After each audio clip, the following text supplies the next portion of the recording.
మహోన్నతుడు, పరిశుద్ధుడు, నమ్మదగిన దేవుడైన మా ప్రియ పరలోకపు తండ్రి యేసయ్య, నీ బంగారు పాదాల స్తోత్రములయ్యా.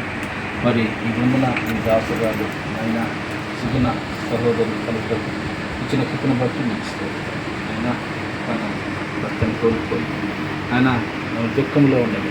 ఆయన ఆ బిడ్డను నీ మాటల చేత ఓదార్చుకో, బలపరుచుకో, కృపను బట్టి మీకు స్తోత్రం. ఆయన చిన్న బిడ్డలు ఇచ్చారు. ఆయన ఆ బిడ్డల కొరకు మీరు ప్రార్థించబోతున్నారు.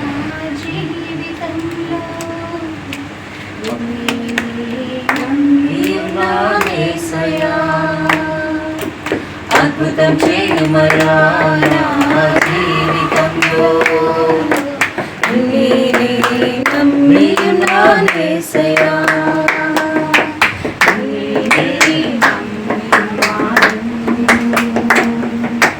నీ వంటి వారు లేరయ్యా, నేనే నమ్ముకున్నాను. నీ వంటి వారు లేరయ్యా, నీవే ఏదైనా చేయాలను. ఈ కార్యాలపై నీవే ఏదైనా చేయాలను. ఈ కార్యాలపై ఎదురు చూస్తున్నాను. తప్పక చేస్తావని నిన్ను నమ్మి, తప్పక చేస్తావని నిన్ను నమ్మి, నీ ముఖముపై దృష్టి ఉంచినానయ్యా, నీ ముఖముపై దృష్టి ఉంచినానయ్యా. అద్భుతం చేయమయా నా జీవితంలో, నీవే నమ్మియున్నానేసయ్యా. అద్భుతం చేయమయా నా జీవితంలో. తండ్రి అయిన దేవుని యొక్క పవిత్రమును నిష్కలంకమైన భక్తి ఏదనగా దిక్కులేని పిల్లలను విధవరాండ్లను వారి ఇబ్బందుల్లో పరామర్శించడం ఇహలోక మాలిన్యం తనకు అంటకుండా తన్ను తాను కాపాడుకుంటే అని చిన్న ప్రార్థన చేసుకుంటాం. పరిశుద్ధ దేవా, మీ వందనాలు చెల్లిస్తున్నాం. ఈ మధ్యాహ్నం ప్రభావ మీ మాటలు తెలియజేయడానికి, అలాగే WC తరఫున చిన్న హెల్ప్ చేయడానికి ప్రభావ మా అందరికీ మీరు తరుణాన్ని కడుపును పెట్టిన బిడ్డలు శాశ్వతం కాదు, భర్త భార్య ఎవ్వరు శాశ్వతం కాదు, ప్రభువే మనకి శాశ్వతం. కాబట్టి ఆయన ఉన్న ఇంట్లో దుఃఖానికి చోటు ఉండదంట, ఆయన ఉన్న ఇంట్లో అసమాధానానికి చోటు ఉండదు, ఆయన ఉన్న ఇంట్లో కొదువుకు చోటు ఉండదు. అందుకే వాక్యం అంటుంది, యెహోవా నా కాపరి, నాకు లేమి కలగదు. దేవుణ్ణి మనం ఆశ్రయంగా చేసుకుంటే, దేవుణ్ణి మనం తండ్రిగా చేసుకుంటే, ఆయనే భర్తగా అనుకుంటే కుటుంబ పోషణ అంతా ఎవరు చూడాలా? భర్తే చూడాలి. యాక్చువల్గా అయితే ఇప్పుడు భర్త లేడు, ఎవరు చూడాలి? బంధువులు చూసుకోవాలని చూస్తా. ఒక ఆయన నాకు తెలిసిన ఒక పాస్టర్ ఉన్నాడు, ఎవరైనా చచ్చిపోతే వచ్చి భుజం తట్టి నేనున్నాను నీకు, ఎప్పటికైనా నేను సహాయం చేస్తానంటాడు. మన కష్టకాలంలో ఫోన్ చేస్తే ఫోన్ స్విచ్ ఆఫ్ చేసి పెట్టాడు, రింగ్ అవుతుంది ఫోన్. అంటే ఆయన ఏం చెప్తాడు? వచ్చినప్పుడు మనం అనుకుంటాం, బాధలో ఉన్నప్పుడు ఎవరైనా మన భుజం తట్టి నేను నీకున్నానని చెప్తే చాలా హ్యాపీగా ఫీల్ అవుతాం. అదే విధవరాళ్ళకి సహాయం చేస్తాం, పేద విధవరాళ్ళకి. ఆల్రెడీ ఒకటి నిన్న మొన్న ఎన్నికల కొంతమంది పేదలకు సహాయం చేశాం. మేమేం చేస్తామంటే అందరూ వేసుకున్న డబ్బులతోనే చేస్తాం. తీసుకున్న డబ్బులతో మాకున్న దాంట్లో కొంత ప్రొవిజన్స్, కొంత బియ్యము, పిల్లలు ఉంటే వాళ్ళకి తిరుబండరాలు అలాంటివి తీసుకొని వస్తాం.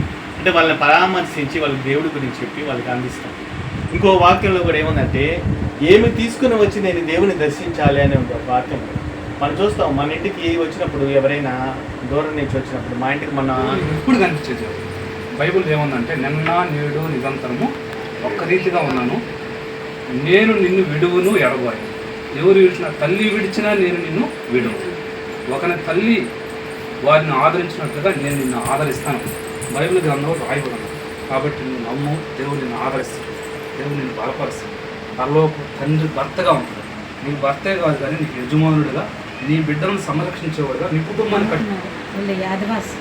కానీ పెళ్ళికి ముందే బెంగళూరులో జాబ్ చేసేటప్పుడు మా వారు యేసు ప్రభువుని వాళ్ళ ఫ్రెండ్స్ ద్వారా అక్కడ వాళ్ళ ద్వారా తెలుసుకొని సరే చూద్దామనేసి పెట్టాను. కానీ ఈరోజు నా అనుభవాలు ఏంటంటే, దేవుడు ఇచ్చింది ఒకే జీవితం. 80 ఏళ్ళు ఉంటామని కరెక్ట్ లేదు మనకు. ఎప్పుడు ఎలా ఎవరికి ఉంటుందో తెలియదు. చిన్నలు పెద్దలు తేడా లేని జీవితం. నేను నేర్చుకుంది నా అనుభవాల్లో కూడా అంత ప్రేమ. అది ఎస్ఐ బిడ్డలు అని అంటే ఒక నిజదేవుని తెలుసుకున్న బిడ్డలు అంటే ప్రేమ అనేది మన మాటల్లో కాదు, మన క్రియల్లో చేస్తేనే అని నేను నేర్చుకున్నాను. కొన్ని ఇయర్స్ నుంచి గట్టి అనుభవం మాకుంది. ఈరోజు దేవునికి మహాగణుడైన మా గొప్ప తండ్రి, మీ నామాని స్తుతులు స్తోత్రాలు నాయన తండ్రి. అయ్యా ఇదిగో నా తండ్రి, ఈ దినం నా తండ్రి ఇక్కడున్న నా తండ్రి ప్రతి బిడ్డను నా తండ్రి మీరు ఏర్పరిచారని మిమ్మల్ని స్తుతిస్తున్నాం నాయన తండ్రి. నిజమే ప్రభా నాయన తండ్రి, ఈ గృహానికి నా తండ్రి అయ్యా ఇదిగో నేడు రక్షణ మీరు దయచేస్తున్నందుకై మీకు వందనాలు నాయన తండ్రి. అయ్యా ఇదిగో సుగుణమ్మ గారు నా తండ్రి ఈ గృహాన్ని దర్శించడానికి ఇచ్చిన ఈ సమయాన్ని బట్టి మీకు వందనాలు నాయన తండ్రి. అయ్యా ఇదిగో ఆ బిడ్డ నాయన తండ్రి భర్తని పోగొట్టుకుంది నాయన తండ్రి. అయ్యా ఇదిగో ఒంటరి జీవితం నా తండ్రి ఆ బిడ్డ బతుకుండా నా తండ్రి మిమ్మల్ని హత్తుకొని నా తండ్రి మీ నామంలో నా తండ్రి ఆ బిడ్డను నా తండ్రి సంపూర్ణంగా నా తండ్రి అయ్యా ఇదిగో నా తండ్రి మిమ్మల్ని హత్తుకొని నడవచ్చే హృదయాన్ని ఆ బిడ్డకి దయచేయండి నా తండ్రి. అయ్యా ఇదిగో నా తండ్రి వారిస్ ఆఫ్ కేసు ద్వారా నా తండ్రి మేము చేస్తున్నాం నా తండ్రి. అయ్యా ఇదిగో నా తండ్రి ఇది చిన్న పని ఏమోనో అని కాదు నా తండ్రి.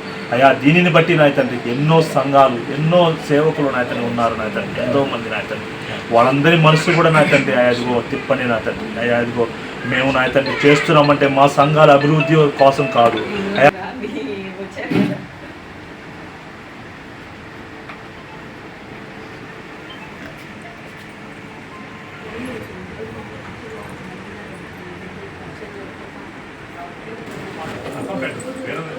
చూడు చూడండి సరే